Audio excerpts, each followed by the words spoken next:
Logic and facts, East meets West. Welcome to Zhuge History. Today, let's talk about Wu Zetian. Not about her life story, only one question. Why must she become emperor?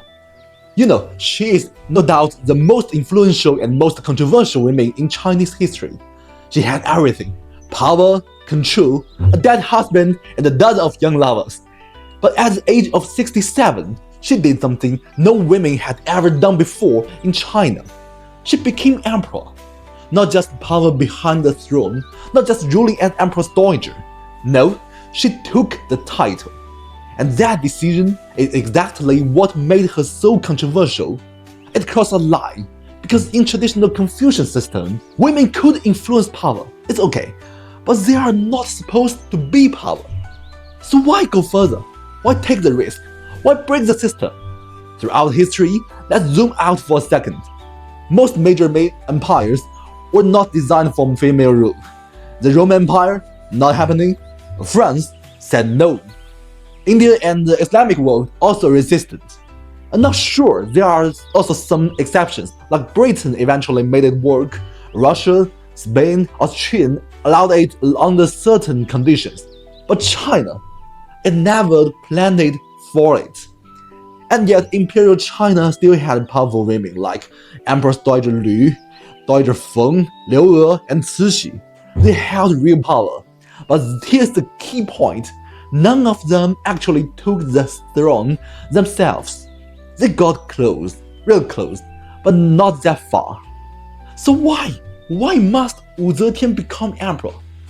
Actually, it comes down to two things. She wanted to, and she had to. Let's break that down. Wu Zetian was absolutely ambitious, and not quietly ambitious. There's a famous story: when Wu Zetian was still young as a concubine in the palace, there was a wild horse no one could control. Everyone else backed off, only she stepped forward and said, "I can handle it." Her first husband, the Emperor Taizong, asked how. She said, "With three things: a whip, a hammer, and a dagger. If the whip doesn't work, I'll use the hammer. If that still doesn't work, I'll kill it." Are you kidding me? That's coming from a young lady. And over time, with her second husband, Emperor Gaozong, constantly ill, as empress, she started off running the inner court and ended up running everything. She was literally a political genius. By the time ruled as Empress Dowager, she fully understood the system. Let's be a bit more precise here. This wasn't just about ambition. This is what happens when someone stays at the center of power for too long. You know, at first, you use power to achieve something. Then, slowly, power becomes the thing itself. And the longer you stay there, the harder it becomes to imagine a life outside of it. Your decision matters, your words carry weight, everything moves because you move. For Wu Zetian, she took power as empress at 31, and from the moment all the way to her death at 81, half a century. Power was not just something she held, it became part of who she was. So yes, Wu Zetian wanted power, but that alone doesn't explain what she did. Because a lot of people want power, a lot of people. Very few take it that far.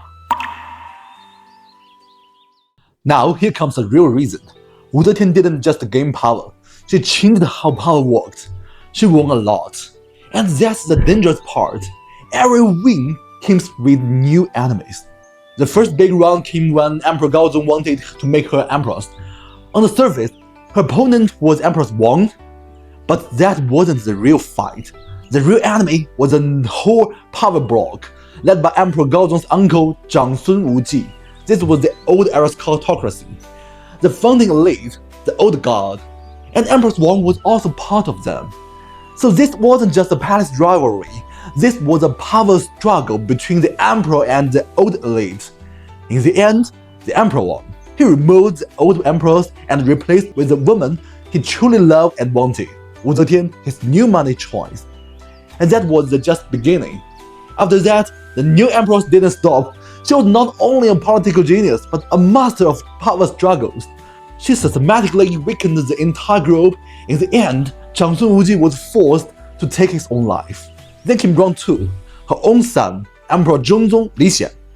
When Emperor Gaozong died, this guy took the throne, and almost immediately, he tried to break free from his mother. He even said that he would hand power over to his father-in-law. What a genius! That triggered backlash from Wu Zetian and also from the entire bureaucracy led by Chancellor Pei Yan. So what did she do? She replaced him with another son as the new emperor, Ruizong Li Dan. Then came round 3, Li Jingye, a general. He wasn't happy about the emperor being deposed, so he raised an army, full-on rebellion. Alright then, she went to war.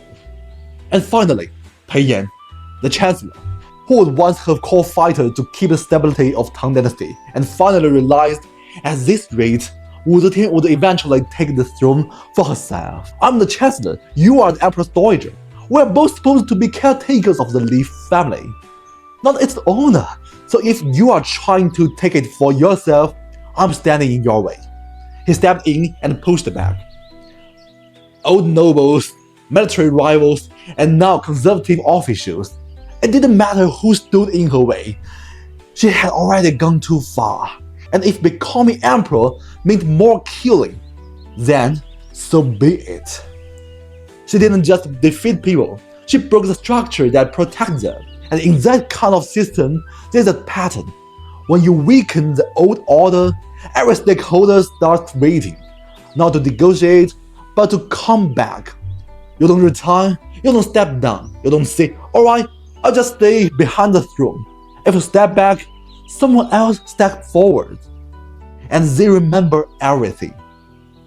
She wasn't choosing to become emperor. The system might have closed every other option. Now zoom out. This isn't just her story. This is how power works in certain systems. Some people like Catherine the Great realize the same thing. If you don't control the throne, you are not safe.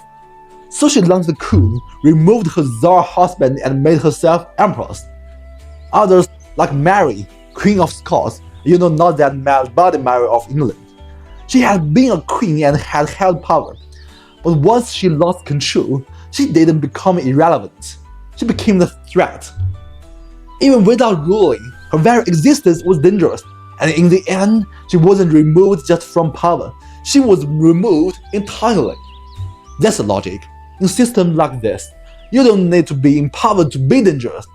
You just need to have being. And Wu Zetian understood that.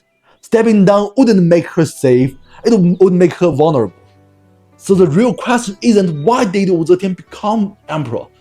The real question is what will happen if she doesn't? Power without the title is a threat, and threats don't last very long.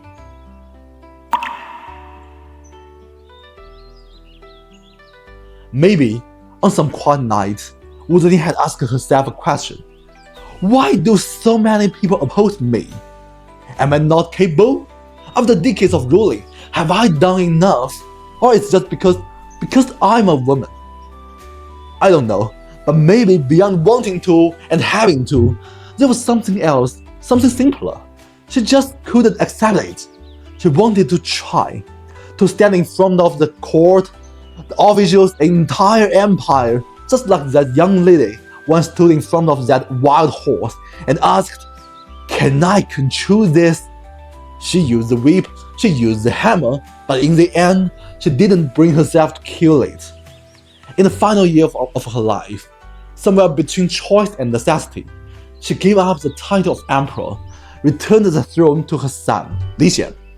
The Tang Dynasty slowly returned to stability, and she was buried with her husband Emperor Gaozong as empress.